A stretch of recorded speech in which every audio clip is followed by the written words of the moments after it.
Whereas actually the unpleasant feelings are a perfect design. God's design was so intelligent where he gave us this alarm system to wake up to the fact that there's a higher perspective that you're missing. And in that moment, if you're feeling those very unpleasant feelings, you're not sharing God's perspective. You're not sharing the highest perspective. You're not seeing what that was actually for. Hello, everyone. Today's conversation is with Andrea Grace, and this from her bio. In 2002, she was at a crossroads. She was back in Australia deciding whether to stay or to start a new life in the United States.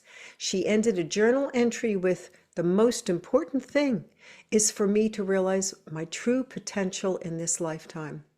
As she began walking, a loud, disembodied voice blasted into her consciousness. It proclaimed, "The answer is meditation." The voice repeated that statement 3 times, and she has spent the last 2 decades realizing those words. She opened the Aliyah Center for Natural Healing in 2008, which is in Berkeley Heights, New Jersey, and has been teaching classes and facilitating individual sessions ever since. And this from her website: whether you are coming in for a past life regression, belief and DNA work, energy work, or a guided meditation, Andrea's refreshing, spiritual, yet practical sessions will motivate you to bring positive change in your life. And I'd like to welcome Andrea Grace to the conversation. I hope you enjoy. Come along with us as we dive into the fascinating world of sound, exploring its many dimensions, blending the best of both worlds to uncover the secrets of sound, voice, and vibration. Hello, everyone. Today, my guest is Andrea Grace.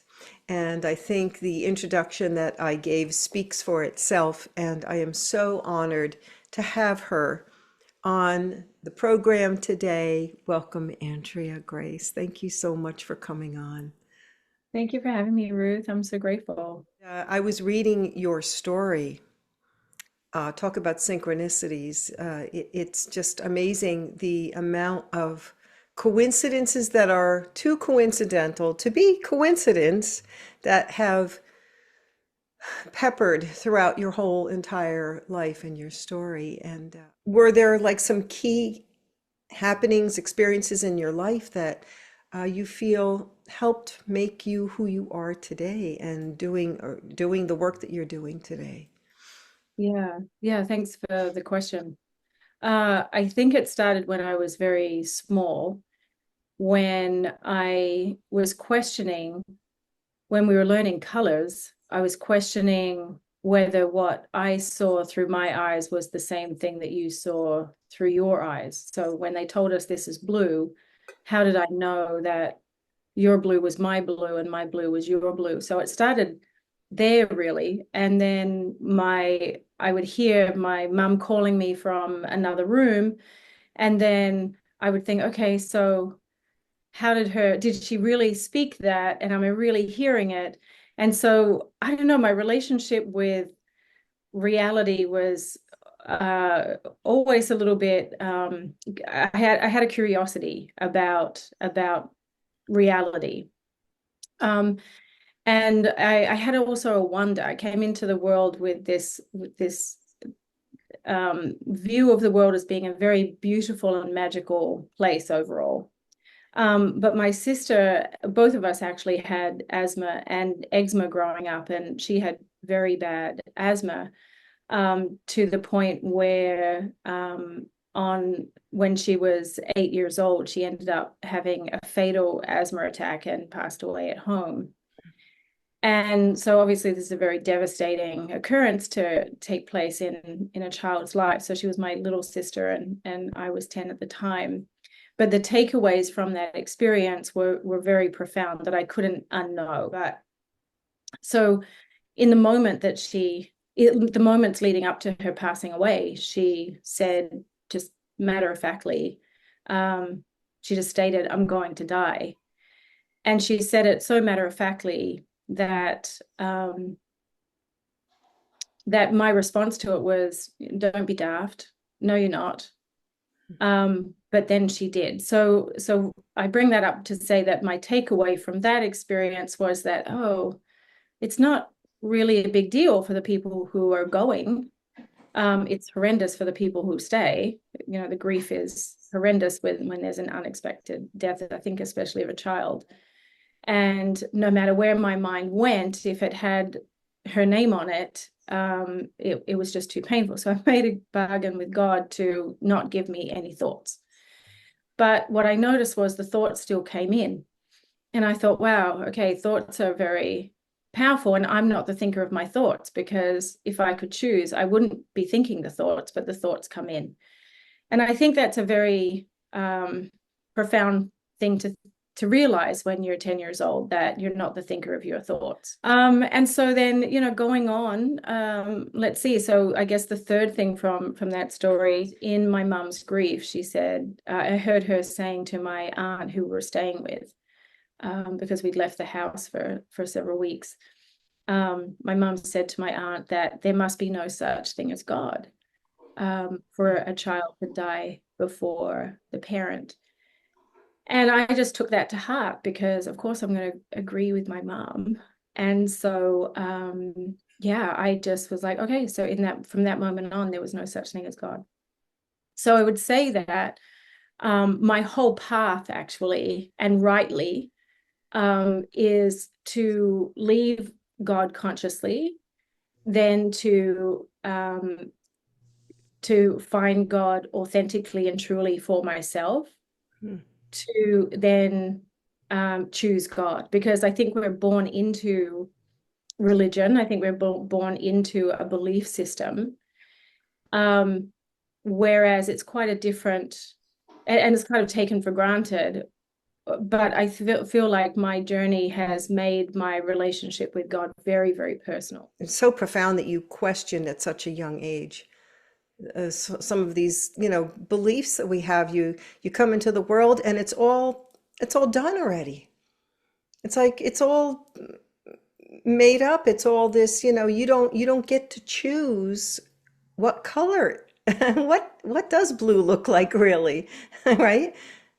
It's already been done, chosen for you, and this already way of being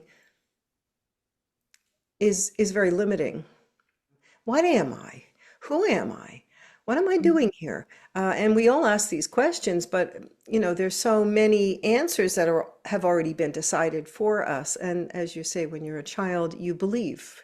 You believe what you're told. You believe your parents.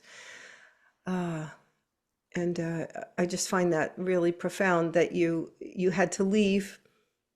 You had to leave the belief. You had to find your own way to what your idea of what we're doing here is for you.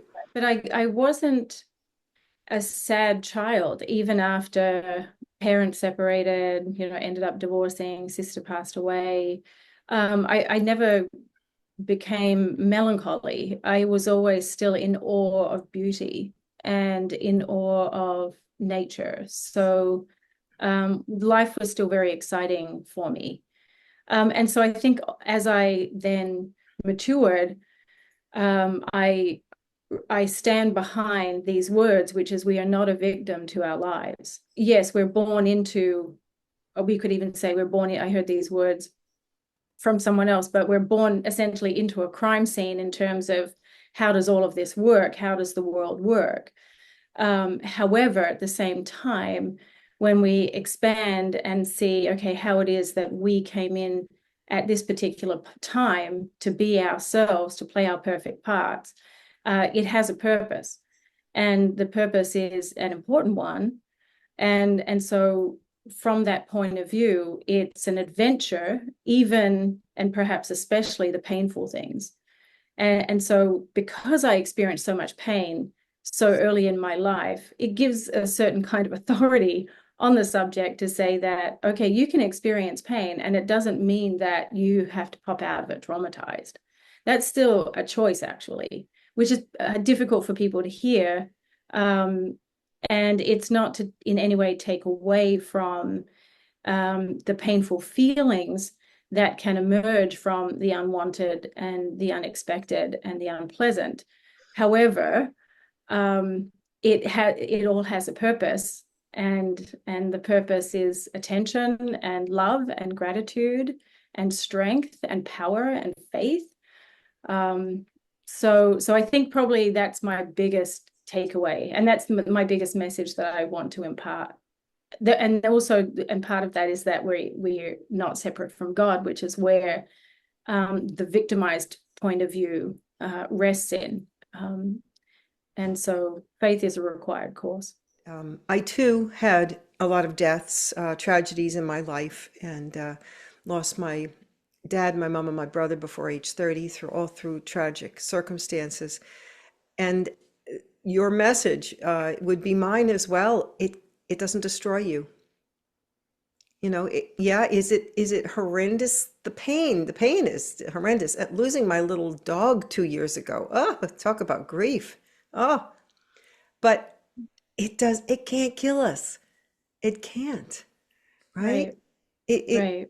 and I think people are so afraid of feeling now. Do you notice that? Everybody's, yes, thank you, right? It, everybody's terrified of feeling their feelings, of feeling their bodies, being in their bodies.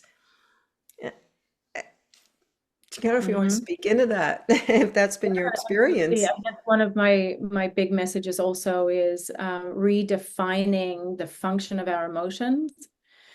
So we are under this impression, we're under a misunderstanding that our emotions are a tool of validation. That because I feel these unpleasant feelings, or I feel this way about what happened or what you said or how you treated me, that my anger, my grievance feelings, my upset is to justify that I'm right, that shouldn't have happened, you shouldn't have done that, you shouldn't have said that. Whereas actually the unpleasant feelings are a perfect design. God's design was so intelligent, where he gave us this alarm system to wake up to the fact that there's a higher perspective that you're missing. And in that moment, if you're feeling those very unpleasant feelings, you're not sharing God's perspective. You're not sharing the highest perspective. You're not seeing what that was actually for. And we can talk about something as simple as a flat tire, or a little, or smashing your phone, or forgetting your child at school, or whatever the scenario is, or the sudden and unexpected death of a sibling or a child or a pet, or whatever scenario you can bring to mind, those grievance feelings, as justifiable as they seem, because we're used to, I would say, being a victim to our feelings. Actually, we're used to that. We haven't been trained to see that our feelings, the true function of our feelings, is as an alarm clock to remind us that in this moment we've disconnected from God's perspective on the scenario, on the situation, on what happened. Yeah, I get it. Right, it's a justification for the victimhood in essence, right? Right, That's and what our I'm language hearing. and our language will reflect that as well, because it will say, well, that makes me so angry, you made me upset.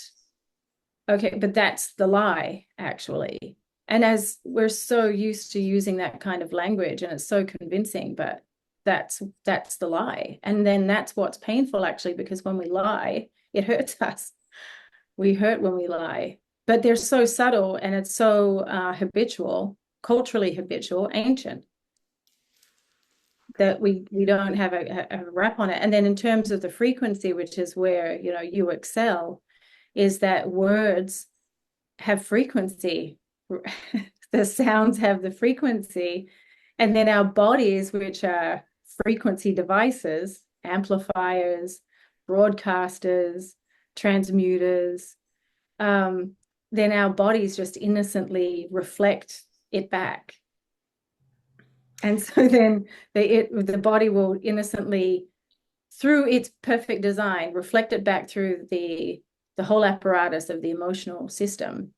But then if the mind doesn't get clear and start to really reach and share God's perspective, then it's going to find its way deeper into your body and become a physical pathology. A couple people are working even more deeply with water, and they're finding out that water has this amazing intelligence and memory, um, sentience. And imagine, you're speaking, thinking these thoughts about yourself, other people, about your life, about the quality of your life.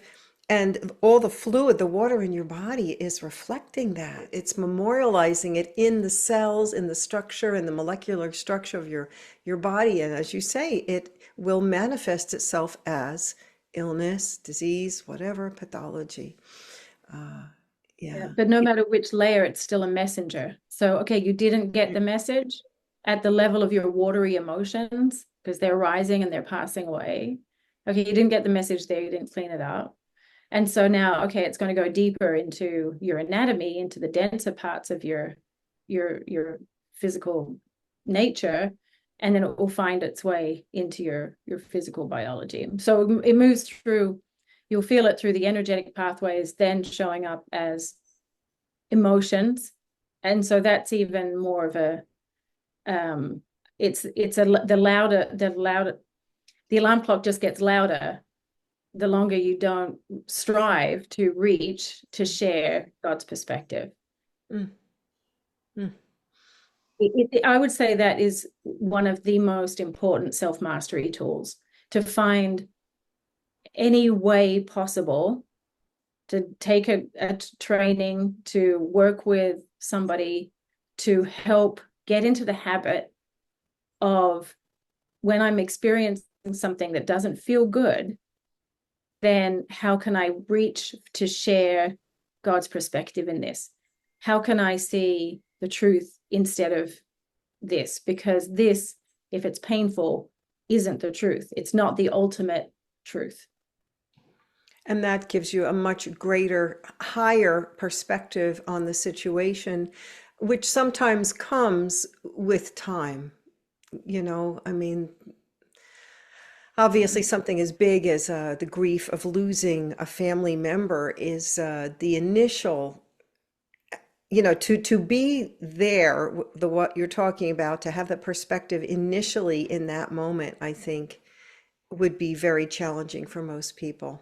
Do you have any sort of practical advice for people who are looking to gain that awareness, in the moment? The most simplest thing is to look up. The most simplest thing, look up into the sky, look up into the tops of the trees, look, as much as look to the level that it's comfortable into the sun, not directly into the sun, but that's what I'm saying, as far as it's comfortable. So letting the gaze include the sun, but just looking up. Because what happens when we are sad, when we're feeling those heavy emotions, the body tends to kind of collapse on itself. The grief kind of collapses inward and the heart gets constricted. The head goes down. It's embodied. Depression is like that. It looks like that. We can see somebody's emotions in the way that they hold their bodies. So when we're going through something, just look up, start to pull the shoulders back, open the heart, and just gaze up, open up the throat center, let the eyes lift, let the crown chakra and the third eye chakra really kind of expand into the greater awareness. We also want to give the breath permission to move, because also when we're stressed, the breath can get higher in the body, it can get trapped in the throat, it can get trapped in the jaw, it feels like it's trapped in the face. But I would say that's a second step, because it's difficult to really get a handle on the breath when, yes, we're in the throes of that upset right away. So I think looking up, though, is easier to do. I also suggest even going for a crazy mad run, just getting that energy out through the body. for no rhyme or reason, but just going for a mad dash in your yard or down the street or something like that, or jump in a pool or in a lake and swim it out if you can, get back into the water. Because it's so in the body, that's why it's hard to, once it's in the body, it's hard to think ourselves out of the body. So rocking the body is also a way to sedate the nervous system. Our bodies were used to being rocked when we're in utero, in the mother's womb, as the mother is going about her daily life. That feels from the developing baby's point of view, it feels just like this beautiful rocking. And so self-soothing, we could just rock. And yeah, so the story that was coming to mind was I had put myself into a compromising, it was really the universe just taking me out at the knees because I was so prideful in this moment. I had gone on this trek, and we'd been told that we needed to make sure we took plenty of water. And, I was like, oh, I don't need all the water. And so we were going up to this highest elevation point. It was at the base camp right before Everest Base Camp. And so the elevation is very high. And I had run out of the water. We were delayed a little bit. And then, so by the time we eventually got down back to the accommodations, I was in the throes of altitude sickness, to the point where it was affecting my brain. Like I couldn't function essentially. And so one of the women who was with me on this trek, she was a life coach, and she came behind me and just held me and just started rocking the body. And it was so cathartic, and so much emotion came out of her doing that, like stored emotion that subconsciously, unknowingly, I'd been holding in my body, because my mind was totally clear. My mind had separated by that point from the body. And so my mind was like, what's all this? What's all this for? I'm not feeling anything. There was the part of me that was totally at peace already and neutral, whereas the body was having this catharsis of emotion. So I think they're so simple, right? But then when you Yes. start to calm down from that, and that bigger immediate full emotion, okay, then we can start to kind of soften. We can hold our fingers. We can start, letting the breath get a little bit longer and deeper in the body, holding each finger one at a time, just going through each finger, because each finger in the healing arts tradition hold an emotional function, point to an emotional function. Both hands, that's like a working meditation, like an active meditation. So to make it easier, you could say, okay, well, I'm just going to count 6 breaths for each finger. 6 breaths for each finger. That's a lot of breaths. And your whole state can change in that time.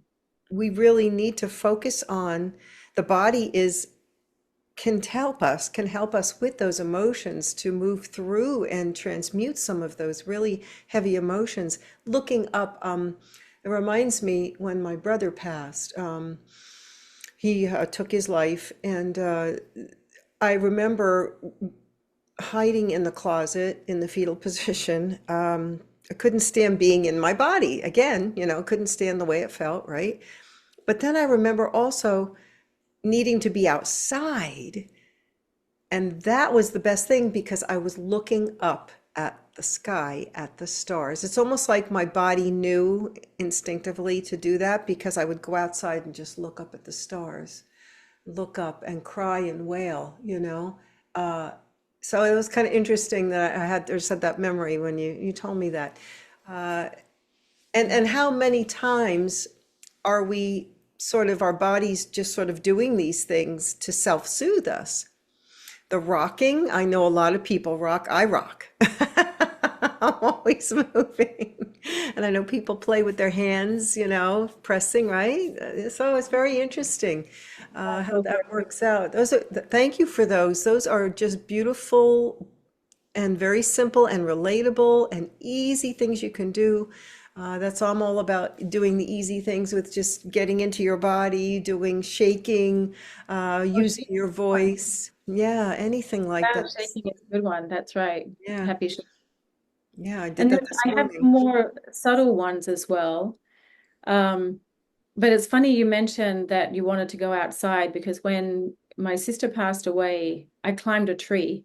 I didn't know what else to do. And so I climbed this massive tree and I just got up to the highest point that I could and I watched everybody coming. And then at some point they, were asking, where is she? Um, and then eventually I came down from the tree. So it's interesting. I was 10 years old. It's not like I knew what I was doing. It was instinctual. It's like I just Yes, have to get somehow out of this. I don't know how, but somehow the obvious thing for me to do was to climb a tree. But to get up high again, it's to try and get out of the situation that you're in. And so a more subtle technique that I use when people are coming in and unable to move their own minds from the grievance into peace, there's a couple of techniques that I use. And so one of them is so I practice the Eastern healing arts of Reiki and Qigong and medical Qigong. And then I use the incredible intelligent method of the quantum healing hypnosis and kind of overlay it in a way. It's slightly adjuncted, but abbreviated, but but uh, the combination of it is miraculous because we're working on both levels. And so what I'm saying is that there's a gentle guidance that I'll do in conjunction with doing the energy healing work, the laying of hands work.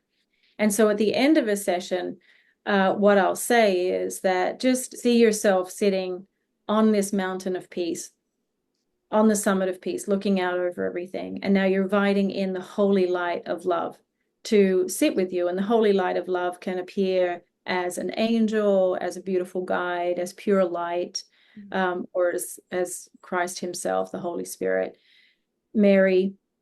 And so bring that in and just have that light sit with you there, sit next to you, looking out over everything. And so now from this perspective, let's look back over that experience and let's just shine the pure light of love into the hearts and the minds and the bellies of every single soul companion with whom you've been walking with so far that has arrived you into this now moment, including your own heart, your own mind, your own belly, so that you can receive that pure light. Because what we were talking about before we started recording was the transcendence of time in a way. We're talking about timelines, but what that is actually pointing to is the transcendence of time. So what we get to do there is bring healing to the past. And then we also bring that light into this now moment. And then we shoot the light into the hearts and the minds of the bellies of the soul companions with whom we'll continue to journey, including the ones we haven't met yet, and then into our own evolving, growing heart, mind, and belly. And then we just I ask some questions, which is, okay, so what was the purpose of that experience, that unwanted, unpleasant, stressful experience? So what was the purpose of that from the point of view of the pure light of love? And we're telepathic and we're wise. We're not disconnected from the great wisdom. We're not disconnected from God's wisdom. It's just we're not used to making that connection, trusting the connection, and practicing that connection. But the answers are there. So we have to ask, and then we receive the answers. So the first question is, what's the purpose? And then the second question is, okay, so it has an important purpose. And so how is that purpose actually helping her soul? So now we've just flipped the script, because now it's not, instead of it being a trauma, an unpleasant happening that I have to fix or figure out or, arm wrestle myself into okayness about it. We're not doing any of that. We're seeing the truth, and the truth equals peace. So then we ask, well, okay, so how is it helping the soul actually? Well, it's helping her to bring more love into this moment. It's helping her to slow down. It's helping her to have strength. It's helping her to stand up for herself. It's helping her to have gratitude, to It's helping her to forgive, to practice forgiveness in the face of betrayal, whatever it is. So it's helping in some way. And then we look to see, okay, now show her on the other side of it entirely. She's totally free from the grievance. Fairy godmother's bopped her on the head. The light of unconditional love has bopped her on the head. And now all she can see is all that she is embodying is peace. It's in the past. It's now a memory in the distant past. And so then we paint that picture of what it's like then to be yourself. All the ingredients are the same. Yeah. To be yourself in your everyday life and seeing yourself, on the other side of it, totally at peace, totally yourself. And this is really what we're talking about, actually. It's like, who are we? Who are we without the grievance, without the anger, without the grief, without the guilt? Who are we? And then that's what God meant. And that's the journey, actually, is to, in the face of all of this, can we still be ourselves in the face of life's offerings, life's opportunities, which sometimes come in the package of the unwanted, the unpleasant, and the unexpected. We come in without our memories intact. Our memories are not intact.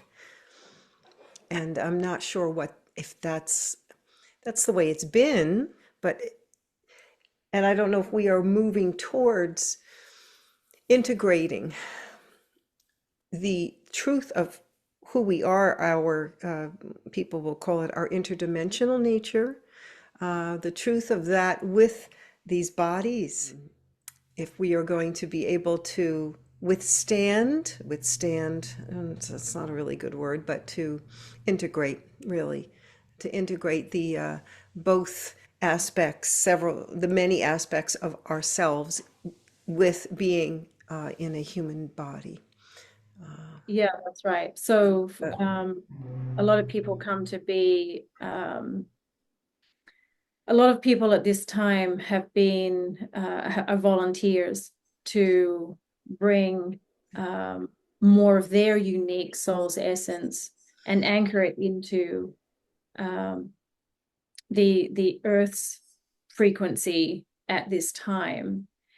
And it can be more difficult than what was anticipated when their soul, that consciousness, that level of consciousness, pre-incarnation, conceived.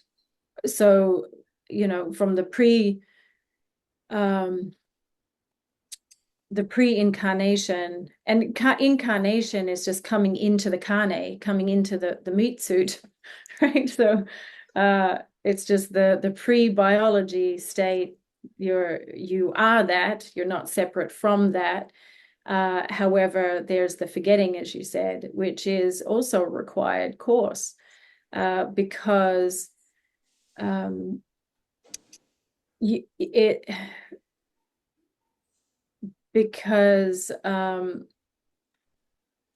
this is the realm of paradox, and it's really the realm now, at least as we experience it, of guilt and fear. And so when a divine consciousness volunteers to bring more of that energy here, it can be quite the challenge, quite painful. But I feel that there is enough practitioners now to really help with that. At least, I mean, for me, I'm in the field, right? So I'm boots on the ground. So for me, I feel that there is a massive network of a support system for folks who are struggling with those questions of, what is this? What am I? How did I get here? Because I think I would like to go back to the beauty, that just to seek beauty, which is here and it's all around us. The beauty in nature. Just follow a bumblebee butt for half a day, just a bumblebee butt. I love it. How adorable. Like your whole life changes when you just fill your eyes with a bumblebee butt. Or any butt, actually, like an elephant butt or a puppy butt. Or Oh, definitely puppy butts. Yeah, oh gosh, there's so the the magic, the real magic of life is the joy that the enchantment of our existence here is unparalleled. It really is. And there's so much, like you say, follow that, follow that instead of getting on social media and listening to all yeah, the crap or the news or whatever. Yeah, go outside and check out a bumblebee butt, right? Yeah, definitely. Oh gosh, I love that so much. Yeah, there's a to take those breaks. I think a big piece of what I've been doing is trying to get very intentional about my own self-care, especially as a practitioner. It calls us to absolutely have that be non-negotiable, I think, to step away from the the overlay of, the marketing, the computer, the social media, which is all kind of necessary to get the word out and whatnot. But to step outside, get out in nature, take your shoes off, pick a flower, smell the roses, sit on the ground. One day I just went outside. I sat. I just sat barefoot and then I laid down. I was like, I said, I have to lay down on the ground. And I don't usually do that, but I did. And it was like so beautiful. Again, looking up at the sky, right? I It's, wonder if you did that recently, because I did that too yes, yes. recently. Or if you Like did it at the last same. week or something. Yeah, or some, yeah. Yeah, Just we've been blessed with good weather as well, right? the weather's been helpful, yes. But yeah, all these are beautiful, wonderful, so relatable and easy, free things that we can do to help ourselves. For anybody who's going through, whether you're going through a little upset, like you say, or a big traumatic grief episode, of losing somebody you loved, it all can be so helpful. But to use the body as it's not your enemy. Your feelings are not the enemy. And the feelings, as you say, they shift with time. So were they really valid, right? In that moment? And I don't know, people, I'm going to say this because this is a question that's come up for me with the grief I've gone through in my life. Is grief really, is that a learned emotion? I mean, Yeah, you know what I mean? If we really think about it, what are we grieving? We're grieving the loss, the physical presence of the person, but they've just stepped through a door. They're still around. So what do we, right? So is that feeling something that has been conditioned in us? yeah, that's right. What are you crying for? When I was so I gone on my journey, and then when I was 30, I think 29 or 30, I had asked the question. So I was journaling really regularly at the time, and I was at a crossroads of a choice whether I was going to emigrate to the United States or stay in Australia. And so it was such a big question. I thought, you know what, I'm going to put my focus on something greater. And so the final thing that I wrote in my journal was, you know what, no matter what, I just want to realize the language at the time was my highest potential. But what I would say now is the highest expression of what I came here to be. And so after I had finished writing that down, I was walking just along a waterway in South Bank, Brisbane, and a voice came into my sphere. It was as if it was through a loudspeaker. It was so loud and so startling, and it said, "The answer is meditation." And it was so surreal, so paranormal. And it repeated that 3 times. And so it was almost as though it was broadcast into my aura. The voice was male, it was a masculine voice. It wasn't anything I'd ever recognized. If I had to say, it was even almost robotic. But then, and that voice reappeared. So that was at the beginning before I was married. And then the voice came on pretty much when the marriage was over. And when I came home, and I'm laughing now, but I wasn't at the time. I came home and I realized that, oh, it's over, because he'd moved everything out. And I threw myself down on the carpet and had a big old tantrum. And the voice, I'm getting carpet burn, it's ugly crying. And the voice came again and it said, "For whom are you crying?" And again, repeated it 2 more times, 3 times altogether. "For whom are you crying?" So the first time, again, I'm startled, like, what? Second time, I listened and I thought, oh, yeah, for whom am I crying? He's not coming, mummy's not coming, daddy's not coming. For whom are you crying? Yeah, I'm the only one listening. So by the third time it came around, I just picked myself up, dusted myself off, and then moved on. So to your question, yeah, for whom are we crying? What's the grief for? It's really a tantrum because God made a different choice to what you expected. You're only meeting your own expectations, actually, on how life should go based on your comfort and your preferences. So that's why it's so important to get into the practice of it can be a Herculean type effort to shift your perception to share God's perception.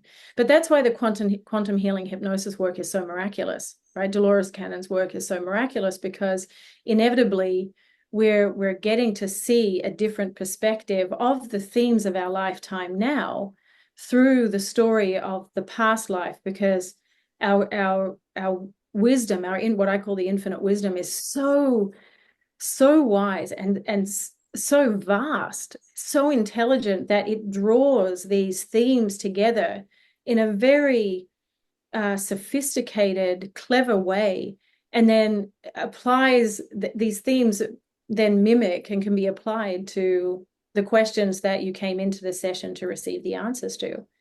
And it might not even be obvious right away. It's much easier for me to see that it's obvious, the themes, but then we go through it and we can part by part see the parallels. And then once those parallels are made, I mean, the healing can take place during the session as well, but once those parallels are made, it's like, oh, wow. And then everything shifts. And so what was so painful before just ceases to be painful, and in fact can't be painful anymore because it's now seen through God's perspective. And that's actually really what forgiveness means. That's truly the definition of forgiveness, is where it's the undoing of the perception that shouldn't have happened. When we realize that, oh no, it was all, I asked for it to happen. Actually, it was all meant to take place for that particular purpose that I was talking about before. It always has a purpose. It's miraculous work. I was awake. I was absolutely awake, lying in bed one night, and I heard this most beautiful female voice I have ever heard in my life say, Sushumna. That's all. And it was like, ah, don't go away. Come back. It's like, I know that the path, the energy goes up the spine. It's like, I'm getting chills just thinking about it. It was so beautiful, beautiful. But the other voices were male that told me to, save my life in the car twice. Were definitely male. Right? It's so interesting. So fascinating. So, I would say, I've not, to be honest, I've not deeply contemplated the phenomena. However, the phenomena, we've just shared it now. So maybe I would describe the phenomena perhaps from this way, where it's a part of ourselves that it's the part of ourselves that does transcend time, that it's the part of the mind that holds this whole story and is just injecting a little bit of assistance in that moment. So it's us actually. Oh, interesting. Because I know other people have said, oh, it's your guides, your guardian angel, whatever, everybody has their own idea, right? Of what. Well, I would say they're us as well. I would say they're us actually also. I mean, at what Oh. point is it? Oh, so us, when you say us, you're talking about us, the big, huge soul aspect of what we are. Yeah, right. That I find that's like daunting to me to think of myself as part of something like that. I think that that's a very, and myself and probably a lot of other people, to think of yourself as part of something that, oh God, I don't even know the word, that vast, that huge, Yeah. the idea of it, Mhm. that close to God, that part of Mhm. God, right? Yeah, yeah, yeah. To, Yeah, and to that transcends time. that, and that transcends time, right? As we're talking about the timelines, absolutely. So it could be, we could cast it though through time and say it's the most ancient part of ourselves that reach through time, or it is the future self reaching through time, or it's just simply the whole self being able to pinpoint, access us through this pinpoint of time in that moment. Mm. Because again, through the quantum healing hypnosis work, the wisdom that comes through is so amazing. It's so amazing. And even when that phenomena is wild as well, honestly, because a different consciousness uses the body and the voice to bring wisdom in to answer questions. And after the session, I usually go over the answers, and the personality is once again integrated back into the body. And so now, once again, I'm working with the personality of the one who walked into the room, and they might argue the wisdom. They might say, "Well, yeah, no," but it's so surreal from my point of view because literally these words came out of your mouth. Yeah. And luckily I record the session so people can then it's actually part of the experience to then listen to the recording as a third person as well, because then that's a whole other experience as well.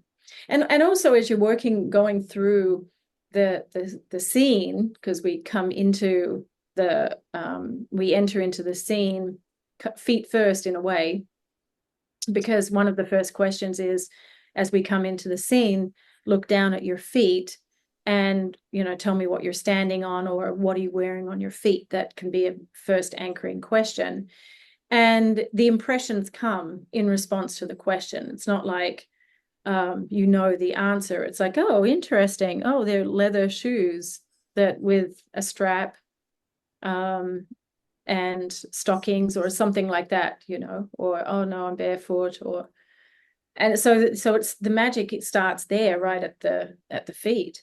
And then to go with our theme, I guess, of our chat this afternoon, then eventually we're looking up, right? So then we look down at the body, and then we look up and around, and then we're seeing what environment they're in, and then the story unfolds, and the themes are, like I said, incredibly intelligently interwoven into the themes of this lifetime now. But this perception of the grievance parts totally shifts. Yeah, what you're saying, excuse me, the way you're speaking is so much more, what's the word? I'm definitely at a loss for words during this conversation. It's so much, it's such a different perspective. Let's just put it simply.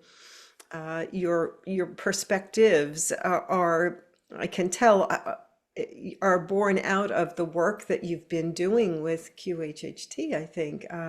And there's so much, it's like the complexity, I guess, is the word I would use, the complexity of the layers that you are pulling in, the strings that you are pulling in from the the experiences of your clients, to shape, to really kind of like show us the incredible complexity of what we are. It is amazing, I'm feeling that as you're speaking, It's a big, wild, wacky world out there, isn't it, Andrea Grace? It is, and the people can listen to some of the sessions that I've been given permission to share. And so they're in video form, but they're essentially the audio from full sessions. There are full sessions, there are excerpts from sessions, but the wisdom is there.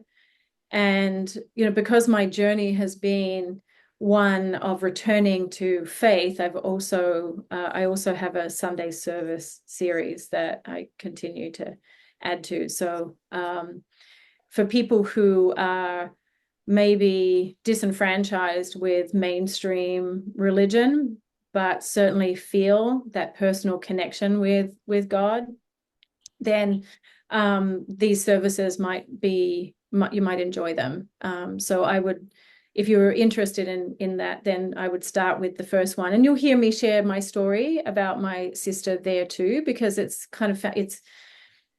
foundational to my path, really. So I feel like it's a good place to start for folks to get a context of why it is that we're in this conversation, that you've arrived to listen and to learn and to self-reflect and to expand and to really be all that you came here to be. Well, I don't know. I just feel like it's a waste of time to be in grievance when peace is only a thought away. I think that's what I've arrived at. So I'm a big advocate for peace, peace of mind, which doesn't mean you're spending your lifetime just contemplating your navel and not getting anything done.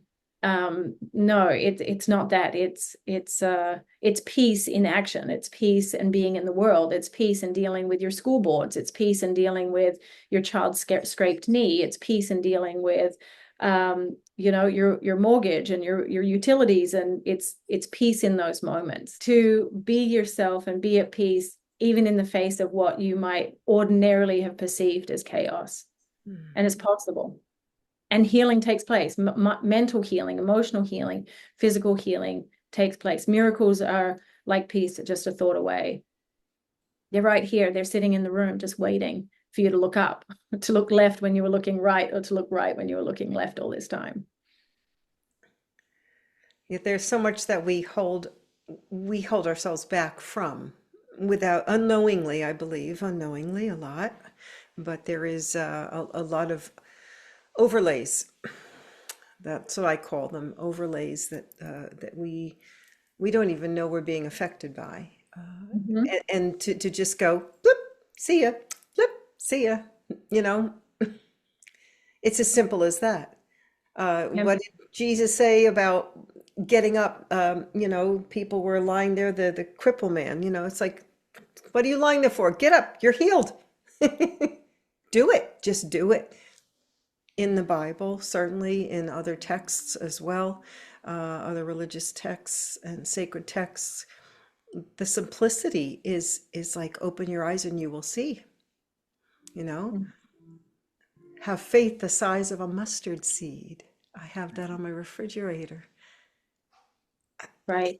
Yeah, it's just this little germ of faith. That's all you need.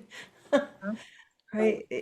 And it's that, because I come from being skeptical. I see. A Yeah, little sure. bit. Healthy. Yeah. I think that's also important, right? Because then it's your skepticism that then has you discerning. And so then when you do have your realizations, your personal realizations, they're yours and they're unwavering. And that gives you your authority because you've discovered it realized it for yourself. It's not because somebody told you, it's not because you read it, it's because it opened up inside of you and it's yours. That's the difference. Right, I was just going to say we've come full circle with that, with our conversation, because that's how you started your conversation today with your journey of that faith journey of pulling away, and then, from what you were told, so you could find out yourself Yeah, through your that's right. life experiences, yes, to make it your own. One of the final things was I hadn't ever heard of the term the golden rule um, until recently, maybe 3 years ago. And then I'm like, how have I gone my whole life, like half a century, and not heard the term the golden rule and not known what it was pointing to or what it meant? And so then once I heard it, I was like, oh, it's everything. This is everything. It's so simple, which is our whole purpose here, the whole game is to treat others as you would want to be treated, to do unto others as you would have them do unto you, to treat your neighbor as thyself. And the realization that I had about that was that, oh, it's not like as yourself, it's as yourself. Can you hear the difference? It's as yourself. So when you're looking into another's eyes, it's your eyes that you're looking into. It's literally as yourself, that this is an aspect of yourself playing a perfect part in your expanded consciousness within the framework, the stage of your own mind. Because without your own mind, they couldn't exist. So that's the true the ultimate carrot that we came here to experiment with. This is the rule. This is the rule of the game. Is how well you do in the face of these characters that you signed up to be your betrayer, to be your bully, to be the unloving one, Yeah. and then how well do you do? How well do you do?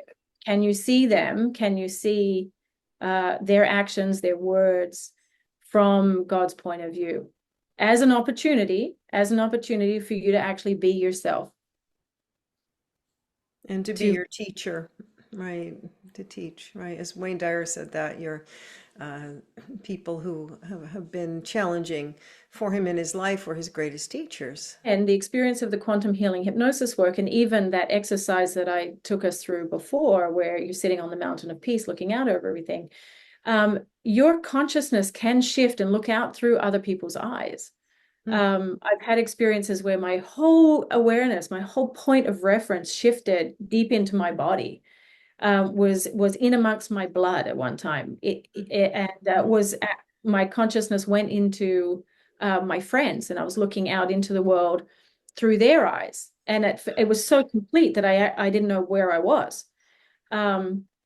So, and then in deep meditation practices, also consciousness has moved around, found itself in different places, looking at things from a different point of view. And again, the quantum healing hypnosis work gives you that direct experience of consciousness, your own consciousness. So there you are, lying on the sofa in my space, or another practitioner's space, and then your consciousness is actually going through and reliving a totally different story.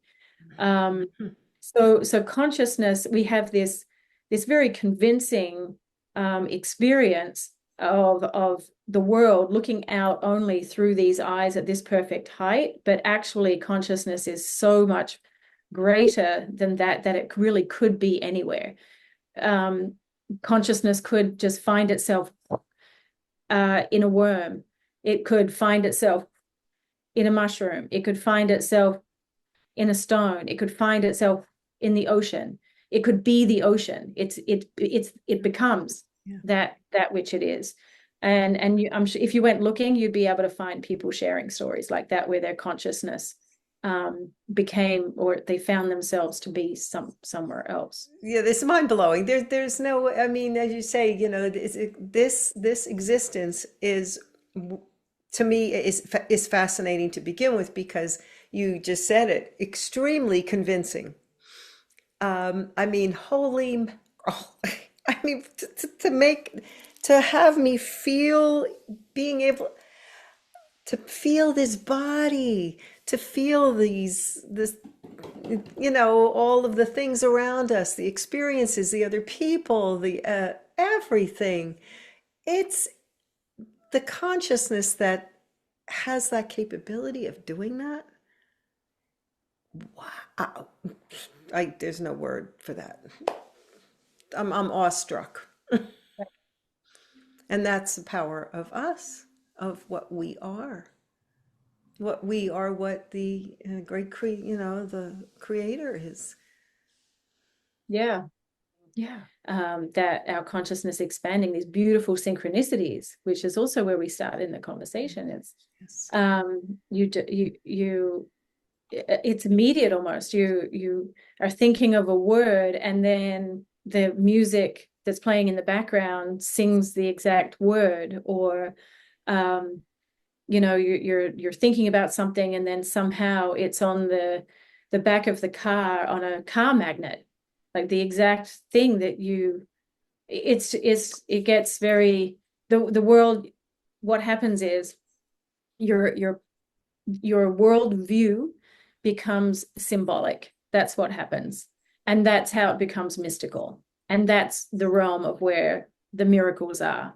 Because when we're stuck in taking a literalist worldview, then it's going to be painful. Inevitably, it's painful, and that has its purpose too. That has its purpose too. But we do have a choice on how we want to view the world and what happens and the opportunities that it gives us every day. Look for the miracles, the real magic, the real miracles of our existence here on just not only on planet Earth, but our existence, period. I guess you'd say the I am that we are. I want to show you before we go the archetype of your original essence as an image. This is our original essence, our inner innocence.